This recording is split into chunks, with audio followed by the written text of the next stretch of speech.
Мен номер 85 жалпы білім мектептің 10-шы сынып оқушысы Ермекбай Батылғанай.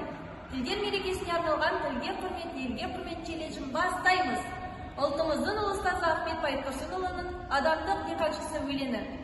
Адамдық диқаншысы қырға шықтым, көлі жоқ, көгалы жоқ, қырға шықтым. Тұқым мен адамдықтың шаштым, ектім, көңілін көтеруге құл халықтым. Қор болған босқа кетіп еңбек менет, құлдарға құлдықтан жоқ артық зейнет. Оттай бер жадуарым екі аяқты, адамдық хайуанға қанша қажет. Жаратқан малды Құдай керекке, мінуге, сою, соғу жүндемекке. Жорта бет қамыт киіп қамшын жеп, бұйрық жоқ рас түнеп үндемекке. Аяққа етеріңе қойшы жайлап, көк есеп қозғалама түрткенге айдап.